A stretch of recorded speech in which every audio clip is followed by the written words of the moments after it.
오늘 예레미야 47장 1절부터 7절까지 이 내용을 통해서 보면은 블레셋 심판에 대한 예언이 소개가 되고 있습니다.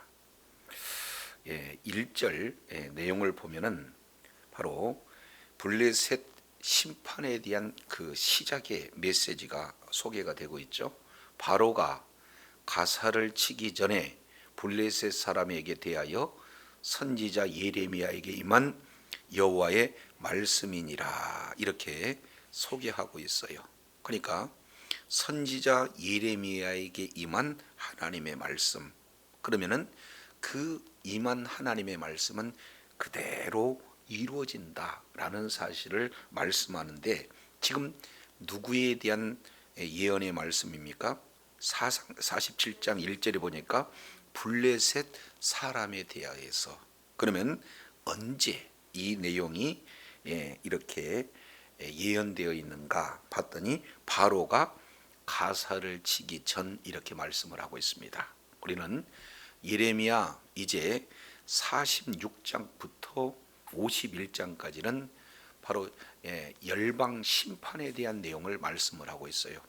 유다는 언약 백성입니다. 하나님의 백성입니다. 그래서 언약 백성이다 할지라도 하나님의 말씀에 벗어나게 되면은 바로 하나님께서 자녀를 징계하듯이 하나님의 백성을 징계하는 그런 내용. 그러나 그것은 심판과는 차별된 그런 내용이 되어지죠. 자기 자녀가 잘못된 길을 가면 부모가 징계를 해서라도 바르게 이끌고자 하는 것이 부모가 자녀에 대한 사랑이고, 또 바른 길을 제시한 내용과 똑같이 하나님께서도 하나님의 자녀를 말씀의 길로 이끌게 하기 위해서 이제 주변 나라를 때로는 막대기로, 그리고 몽둥이로 우리 하나님께서 쓰시는 도구로 삼으신다는 거예요. 그랬을 때 이제 이 예레미야 선지자를 통해서 하신 그런 내용을 통해서 보면은 사실은 막대기가 너무 지나치게 바로 언약의 백성 이스라엘 백성들을 심하게 괴롭히는 그런 어떤 내용들도 지금 이렇게 성경을 통해서 살펴볼 수가 있죠. 그래서 바로 이 이스라엘 백성들을 괴롭게 하는 주변 모든 국가를 우리 하나님께서 한나라 한나라 지금 심판하시는 그런 내용에 첫 번째가 애굽 심판에 대한 내용을 말씀을 하고 있어요. 그리고 이번 두 번째가 뭐예요? 블레셋 이제 국가에 대한 심판을 말씀을 하고 있습니다. 근데 우리가 자세히 살펴보게 되면 46장은 애굽 심판에 대한 내용을 말씀하면서 맨 마지막에 사실 언급하는 이 내용이 매우 중요해요.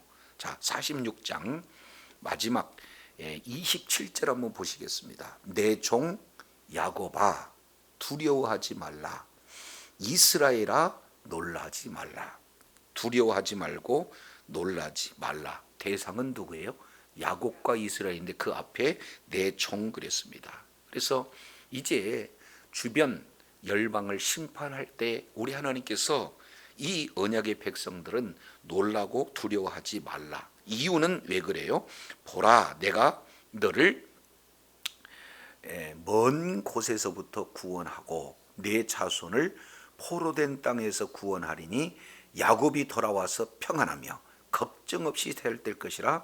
그들을 두렵게 할 자가 있다 없다? 없다. 그러면서 다시 한번 28절에 여호와의 말씀이라, 내 종 야곱아 내가 너와 함께 있나니 뭐하여 두려워하지 말라, 이렇게 지금 말씀을 하고 있어요. 그러니까 두려워하지 말라, 두려워하지 말라. 그 대상이 바로 야곱 이스라엘을 뭐라고 표현했습니까? 내 종, 이렇게 표현하고 있어요. 그래서 궁극적으로 이제 야곱 이스라엘 언약 백성들은 하나님께서 반드시 회복시키시겠다. 주변 국가를 통해서, 특히 바벨론을 통해서 70년 바벨론 포로로 끌려가 징계한다 할지라도 반드시 우리 하나님께서는 회복시키시겠다 하는 그 내용을 말씀하고 있어요. 그러면서 28절 하반절 이렇게 표현합니다.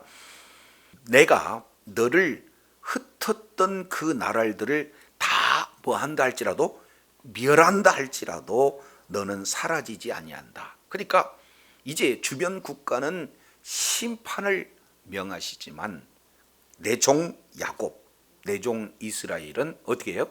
심판이 아닌 징계를 말씀한다는 거예요. 그러나 마지막 하나님의 마음은 자, 내가 너를 법대로 징계할 것이요 결코 무지한 자로 여기지 아니하리라. 이것이 하나님의 사랑의 또 다른 표현이다.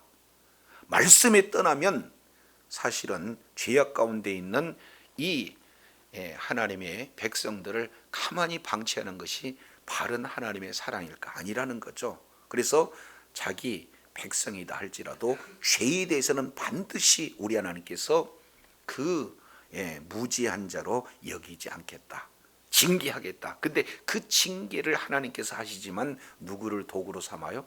주변 국가들을 도구로 삼아요. 그래서 이스라엘 주변, 때로는 애굽을 통해서 하나님의 말씀으로 바로 떠났던 그들이 하나님의 말씀으로 돌이키라고 애굽을 쓰시는 경우도 있고 블레셋을 쓰는 경우도 있고 주변 국가들을 이렇게 들어 쓰시다가 이제 마지막 우리 주님께서는 하나님의 언약 백성이 이제는 바로 하나님을 의지하고자 할 때 주변의 도구로 썼던 그런 주변 국가를 하나하나 우리 하나님께 심판하시는데 첫 번째 심판 대상이 애굽이었어요. 그런데 마지막에 27절 28절 내용을 보면은 애굽의 이야기로 시작했지만 결국 누구를 얘기합니까?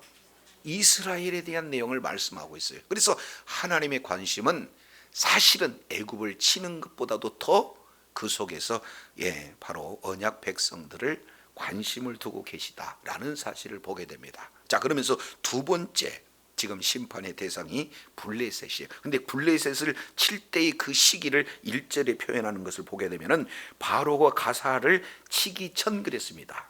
자, 이 내용을 역사적인 그런 측면에서 살펴보면은 자, 애굽 왕 바로 느고가 이제는 신흥 바벨론 제국을 이렇게 더 크기 이전에 전쟁을 하기 위해서 지금 북방으로 진격하는 그 내용이 갈그미스로 지금 가는 전쟁이잖아요.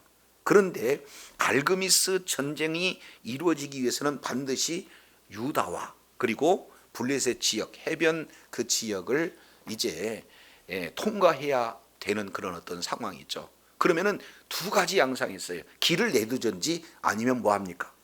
그 와서 이제 그 북쪽으로 진군하는 애굽을 저지하든지. 그래서 BC 609년에 갈기미스 전투에서 요시야 왕이 어떻게 됩니까? 애굽 왕 바로에게 전사를 하게 되는 그런 상황이에요. 그래서 오늘 1절 이 내용은 바로가 가사를 치기 전 그랬으니까 최소한 BC 609년 바로 갈그미스 전투 이전 상황의 예레미야 선지자에게 임한 메시지다. 블레셋에 대한 내용을 지금 말하고 있어요. 그러면 자, 블레셋은요 항시 지금 외부로부터 공격에 대비하고 있는 것은 뭡니까? 유다는 수시로 침략을 했지만 그 당시에 가장 강력한 나라가 어디예요? 애굽이에요. 그래서 그들은 계속해서 남쪽에 대한 그 신경이 곤두서고 있어요. 그래서 애굽에 이제 침략을 대비하고 있는 그런 상황에 우리 하나님께서 지금 전혀 생각지도 못한 그런 예언을 말하고 있는데 애굽에 의해서 이 블레셋을 치어서 멸망시키는 것이 아니라 2절 3절 내용을 보면 또 다른 나라를 통해서 지금 치고 있는 그런 상황이에요. 우리가 잘 알겠지만 블레셋 이 5나라가 사실은 연합 공동체를 이루어서 이제는 하나의 그런 어떤 나라를 이루고 있게 되어지는데 자 47장 2절 이 내용을 보면은 자 이렇게 선언을 하고 계세요. 여호와께서 이같이 말씀하시되 예레미야에게 하신 말씀이에요. 그러니까 하나님은 말씀하시면 그대로 이루시는 말씀인데 어떤 말씀을 하고 있는가? 2절 보라 물이 북쪽에서 일어나 물결치는 시내를 이루어 그 땅과 그 중에 있는 모든 것과 그 성읍과 그 성읍에 사는 자들을 휩쓸리니 사람이 부르짖으며 그 땅 모든 주민이 울부짖으리라 이렇게 표현하고 있어요. 그래서 여기에 물이 어디서부터 일어나느냐? 북쪽에서부터 일어난다. 그래서 이 북쪽은 어디를 얘기하냐면 신흥 강국 바벨론을 말하고 있어요. 그래서 바벨론이 블레셋을 완전히 멸망시키는 그 내용을 마치 무엇으로 묘사를 하고 있습니까? 물이 완전히 쓸어버리는 그런 어떤 모습과 똑같이 지금 말하고 있어요. 이 내용은 바빌론과 애국과의 전쟁에서도 똑같은 표현을 하고 있죠. 우리가 지난 시간 살펴봤습니다.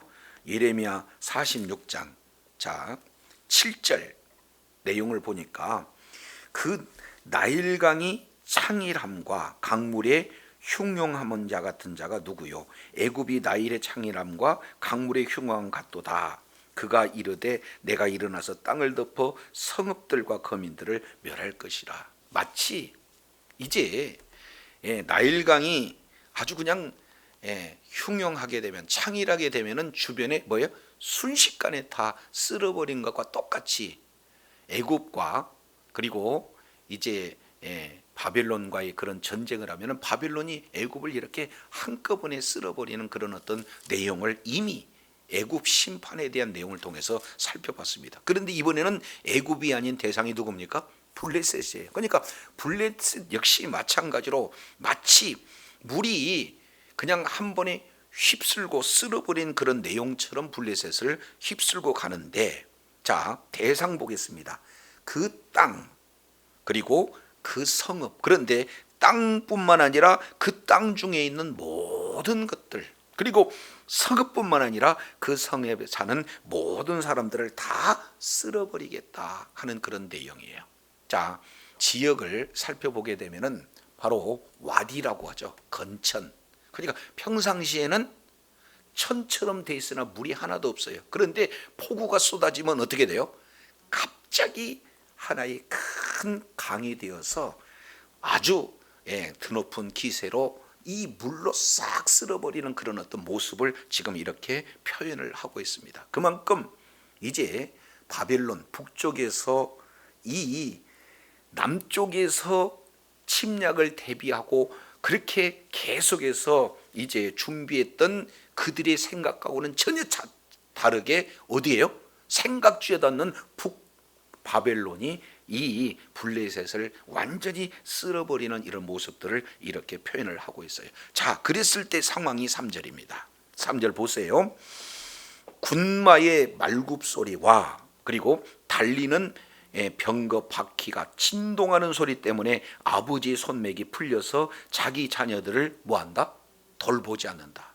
아무리 위급하고 아무리 어려운 상황이다 할지라도요, 아버지가 자녀를 돌보는 것은 가장 우선순위잖아요. 그런데 오늘 보니까 어떻게 돼요? 아니, 자녀를 돌볼 수 있는 상황이 못 된다는 거예요. 그 얘기는 남편이 아내도 돌보지 못하고 주변의 모든 그런 가족들을 돌보지 못하는 것은 불보듯 뻔한 그런 어떤 상황이에요. 그만큼 사실은요, 이게 손도 써보지 못하고 지금 패망하고 있는 그런 어떤 내용들을 살펴볼 수가 있습니다. 자, 그러면 왜 이렇게 갑작스럽게 바벨론이 블레셋을 한 번에 이제 홍수가 쓸어가듯이 이제 이렇게 쓸어버릴까 하는 그 이유가 4절에 기록되고 있습니다. 4절, 이는 블레셋 사람을 뭐하며 유린하며, 그 다음에 뒤에 내용을 보니까 이제 두로와 시돈이 남아있는 바 도와줄 자가 다 끊어버리시는 날이 올 것임이라. 여호와께서 갑돌 섬에 남아있는 블레셋 사람을 뭐한다? 유린시키시리라. 여기서 블레셋 사람을 유린시키는데 유린시키는 주체가 누굽니까? 여호와께서 유린시켰다 이렇게 표현하겠습니다. 여기서 유린이라고 하는 내용은 진멸을 얘기해요. 완전히 하나도 남기지 않고 싹 쓸어버리는, 그것을 이제 누가 이 일을 하시는 거예요? 여호와 하나님께서 싹 쓸어버린다. 자, 그러면은 평상시 전쟁과 같은 그런 상황이 되면은 이미 블레셋에 지용군이 있어요. 그 지용군이 오늘 보니까 두로와 시돈 그랬습니다. 이들은 늘 전쟁에 서로 동맹을 이뤄서 이제 도움을 주고 도움을 받았어요. 그러니까 평상시 그런 어떤 전쟁이라면 두로와 시돈이 이렇게 원군으로서 지원군으로서 도울 자가 되는데 우리 하나님께서 그들도 뭐예요? 도와줄 자가 없도록 완전히 끊어버리시겠다. 무용지물을 만들어 버리시겠다. 지금 이렇게 말씀을 하고 있어요. 그러니까 도움을 기대했으나 전혀 도움을 받을 수 없는 그런 상황으로 하나님께서 만들어요. 그래서 그들 역시 마찬가지로 두로와 시돈 그 자체도 뭐예요?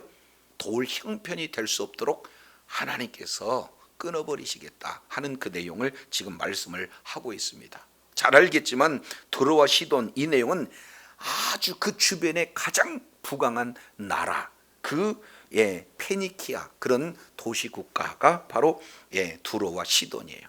그러니까 아주 부강할 뿐만 아니라 아주 용맹한 그런 나라들이 서로 이제 동맹을 맺어 서로 돕고 돕는 이런 동맹 관계를 우리 하나님께서 블레셋을 이제 홍수로 완전히 쓸어버린 같이 쓸어버리고 돕는 그들 조차도 다 쓸어버려서 도울 여력이 없도록 우리 하나님께서 만든다는 거예요. 그러면서 갑돌에 있는 섬에 남아있는 이들 블레셋 사람도 역시 뭐 한다는 거예요? 다 쓸어버리겠다. 그러니까 주변에 도와줄 수 있는 그 근거를 우리 하나님께서 다 멸하시겠다. 지금 이렇게 말씀을 하고 있어요.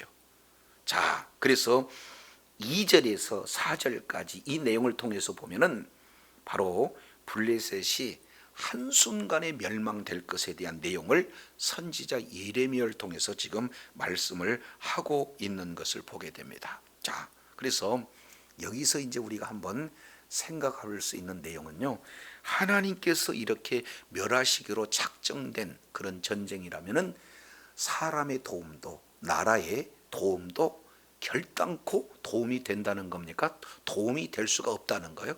전혀 도움이 될 수가 없습니다.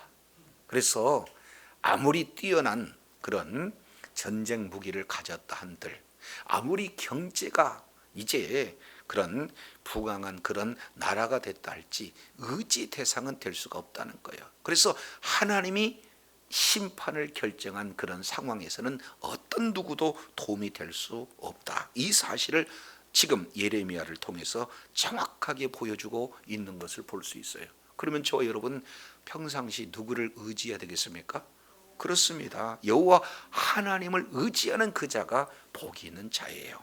자, 그래서 이런 블레셋의 그런 멸망 상황을 지켜본 바로 그 백성들의 반응은 어떨까? 자, 5절, 6절에 자세히 기록되고 있는데 먼저 5절 보시겠습니다. 자, 5절 내용을 보니까 가사는 대머리가 되었고, 그리고 아스글론과 그들에게 남아 있는 평지가 잠잠하게 되었고, 그리고 내가 내 몸패기를 어느 때까지 하겠느냐, 지금 이렇게 표현하고 있습니다. 여기서 세 가지 반응이 나오죠. 하나는 대머리가 되는 거고, 그리고 또 하나는 잠잠하게 되는 거고, 또 하나는 자기 몸을 베는 것을 이렇게 반응하고 있어요. 이 세 가지 반응은요, 어떤 내용이냐면은 바로 이방인 풍습을 그대로 지금 표현하고 있습니다.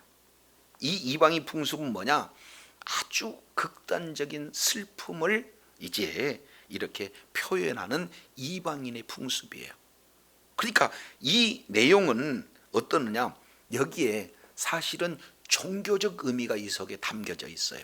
우상 숭배의 의미가 이 속에 담겨져 있어요. 자, 우리 한 군데 찾아보겠습니다.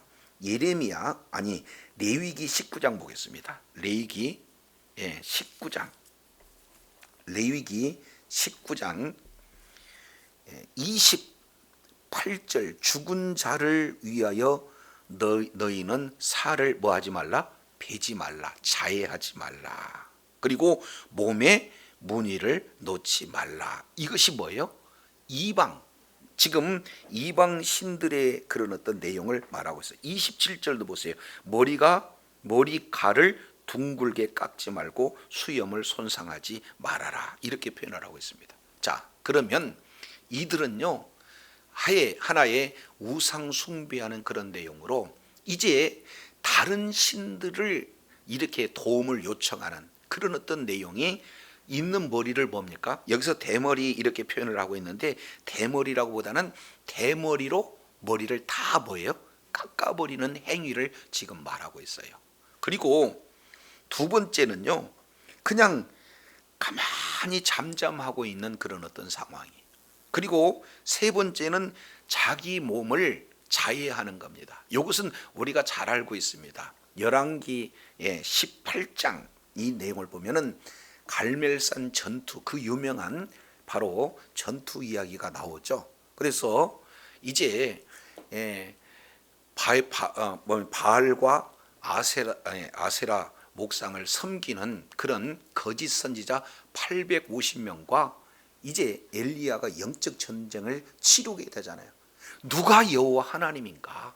그런 내용에 먼저 850명 거짓 선지자들에게 이제 너희가 제사를 지내라. 불이 떨어지는 불을 내리게 하시니 진짜 참신이요 여호와 하나님이다. 그러니까 아무리 기도하고 이제 그들의 방식으로 제사를 드린다 할지라도 불이 내려와야 안 내려요? 내려오지 않아요. 그러니까 엘리야가 조롱하잖아요. 그랬을 때 그들은 어떻게 돼요? 자기 몸을 상해하면서 아주 그냥 광적인 그런 모습으로 그들의 신을 부르는 그런 모습들을 살펴볼 수가 있습니다. 지금 이들이 그래요. 왜? 이토록 부강한 나라, 이토록 전쟁에 능한 나라가 힘도 써보지 않고 그냥 한순간에 이렇게 망하게 되었는가? 아버지가 자녀를 도울 수 있는 그런 기력조차도 없도록 이렇게 철저하게 왜 되는가? 그러니까 이런 상황을 보고 뭐예요? 아주 극도의 슬픔을 표하면서 자기들이 지금 섬기는 그런 신들을 향해서 이러한 이제 종교 행위를 세 가지 내용으로 이렇게 진행을 하고 있는 것을 보게 되어요. 자기들의 신이 이런 상황을 도와주기를 원하는 그런 어떤 내용이 되어지는 거죠. 자, 그런데 그들의 탄식과 애곡이 6절, 7절에 연결이 되어집니다. 자, 6절 보세요. 6절 내용을 보니까 오호라 여호와의 칼이여 내가 언제까지 쉬지 않겠느냐? 내 칼집에 들어가서 가만히 쉴지어다. 그들의 바램, 그들의 애통함을 그대로 표현하고 있어요. 한번 여호와의 칼이 어떻게 돼요?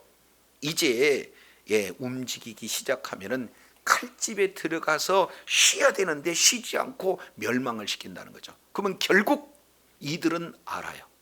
겉으로는 바벨론에 의해서 블레셋을 지금 철저하게 진멸하고 있지만 실제 근원은 누구로부터 지금 이 일이 이루어졌다는 거예요? 여호와 하나님으로부터 이루어졌다는 거예요. 그래서 7장 4절 하반절 여호와께서 유린하시리라. 블레셋을 유린하시리라. 그 유린의 주체는 바로 여호와 하나님이라는 사실은 그들을 알고 이제는 이러한 그들만의 슬픔, 애곡을 통해서 그들이 섬기고 있는 그런 신들을 향해서 도움을 요청하는 이 자체가 얼마나 무익한 일인가 하면서 탄식하면서 오라 여호와의 칼이 언제까지 쉬지 않겠느냐 그들의 바램을 이렇게 말하고 있어요. 애곡하는 거죠. 이것을 한마디로 이제 뒤늦게 후회하는 거예요. 때늦은 후회를 그들은 지금 하고 있는 그런 어떤 모습들을 살펴보게 되어집니다. 자, 그러면서도 7절 그들이 아는 바가 7절 이렇게 소개가 되고 있습니다. 7절 여호와께서 이를 명하셨은즉, 그러면 여기서 이를 명했다는 것은 바벨론으로 하여금 블레셋을 철저하게 유린하는 그런 명령이 떨어졌다는 거예요. 그러면 하나님은 말씀하시면 그대로 이루어지는 줄로 믿습니다. 그래서 하나님이 명령했기 때문에 우리가 애곡을 형식을 빌어서 그들만의 우상을 지금 부르고 있는데 그것조차도 하나님의 명령을 쉬게 할 수 없다는 거예요. 그래서 아스글론 그리고 해변을 치려 이미 그가 명령했기 때문에 이 일은 어떤 누구도 방해할 수 없고 하나님의 말씀 그대로 이루어지기 때문에 그는 탄식하고 있어요. 오라, 지금 이렇게 표현을 하고 있는 내용들을 보게 됩니다. 그래서 오늘 47절, 이 47장 1절로 7절까지 이 내용을 통해서 보면은 하나님께서 이제 이 언약의 백성, 바로 이 이스라엘을 정말로 괴롭게 했던 그런 어떤 자들을 우리 하나님께서 최종적으로 뭐 하고 계시는 거예요? 심판을 하고 계시는 그런 내용들을 보게 됩니다. 이런 내용에 하나님의 마음이 잘 지금 사실은 녹아져 있는 그 내용이 스가랴서 2장에 기록되고 있어요. 자, 스가랴서 한번 보겠습니다. 자, 스가랴서 2장 1절입니다. 내가 또 눈을 들어본 즉 한 사람이 청량줄을 그 손에 잡았기로 네가 어디로 가느냐 물었더니 그가 대답합니다.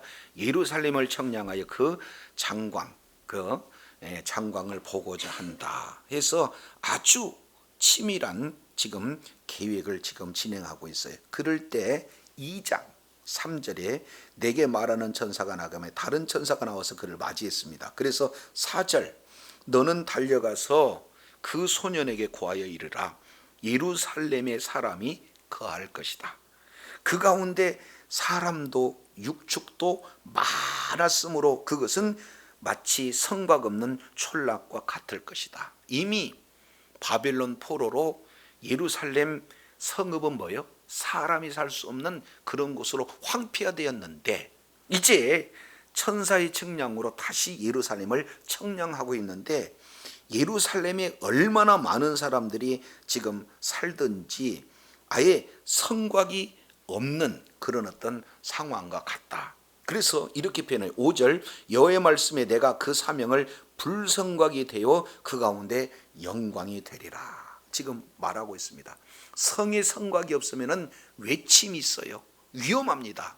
그런데 그 성곽을 이제 제한할 수 없도록 수많은 사람들이 사는 그런 어떤 장소가 될 그때에 하나님께서 아예 친히 불로 성곽이 되어주시겠다. 지금 이렇게 말씀을 하고 있어요. 왜 그렇습니까? 자, 2장 6절이에요. 여호와의 말씀이 내가 너를 하늘의 사방의 바람같이 흩어지게 했다. 그래서 이제 북이스라엘은 아수르로 그리고 남유럽은 바벨론으로 열국으로 하나님의 말씀에 불순종한 결과 다 흩어버렸다는 거죠. 그러나 너희는 북방 땅에서 도망할지어다 나 여호와의 말이느냐. 자, 7절은 우리 다 같이 한번 읽을까요? 시작. 바벨론 성에 거하는 시온아 이제 너는 뭐예요? 피할지어다. 70년 바벨론 포로가 되었어요. 이제는 죄를 짊어지고 죄를 담당하는 그 하나님의 시간대가 이미 다 치러졌어요. 그래서 이제는 바벨론에서 이제는 뭐예요? 포로 생활을 마치고 다시 뭐예요? 포로에서 귀환하는 그런 내용이 결정이 돼요. 그런데 문제는 8절입니다. 만군의 여호와께서 이와 같이 말씀하시되 너희를 노략한 열국으로 영광을 위하여 나를 보내셨나니 무릇 너희를 범하는 자는 그의 뭐를 범하는 거다? 눈동자를 범하는 것이다. 이렇게 말씀을 하고 있어요. 그래서 바벨론에서 이제는 가나안 땅으로 다시 복귀하게 되어지는데 그 포로 귀환을 방해하는 그런 자는 마치 하나님의 눈을 뭐예요? 찌르는 자와 동일하게 이렇게 간주하겠다. 이렇게 말씀을 하고 있는 것을 보게 되어집니다. 자, 이것이 하나님의 마음이에요. 하나님께서 이스라엘 백성들을 이제는 말씀에 순종하는 그런 자로 이제 이렇게 회개하는 그런 기간이 바벨론 70년 동안 포로 생활에서 이루어지게 됩니다. 자, 그래서 이제는 하나님의 목적이 이제 이루어졌어요. 그리고 바벨론에서 이제는 이제 가나안 땅으로 이제 뭡니까? 귀환을 해야 되는데 이를 가로막는다? 그 얘기는 하나님의 눈에다가 뭐요? 손가락을 찌르는 것과 똑같이 간주하겠다는 겁니다. 한번 생각해 보세요. 눈에 티끌 하나 들어가면 우리 제대로 눈 뜰 수 있습니까? 불편할 수 없어요. 이걸 빼내지 않냐고는 견딜 수가 없습니다. 자, 그런데 눈을 찔러요. 그러면은 그 찌르는 것이 누구냐? 하나님께서 반드시 멸해버리겠다는 것이 하나님의 마음입니다. 오늘 이 언약 공동체, 바로 이스라엘 백성들이 하나님의 말씀에 불순종할 때마다 그들이 하나님께 돌아오라고 하나의 막대기 역할, 채찍 역할, 몽둥이 역할했던 주변 국가들을 이제 우리 하나님께서 뭐 하실까요? 철저하게 멸하시는 그런 어떤 내용들을 볼 수가 있어요. 하나님의 그 사랑의 대상은 누굽니까? 여전히 이스라엘 백성들을 지금 말씀을 하고 있습니다. 그래서 오늘 지금 블레셋, 애굽에 의해서 블레셋 심판에 대한 부분들을 이렇게 말씀을 하고 있습니다. 자, 이제 한 군데 찾아보고 마치겠습니다. 시편 37편입니다. 시편 37편 1절. 자, 행악자를 인하여 불평하지 말고 불의를 행하는 자를 투기하지 말지어다. 저희는 풀과 같이 속기 배임을 볼 것이요 푸른 채소같이 쇠잔할 것이로다.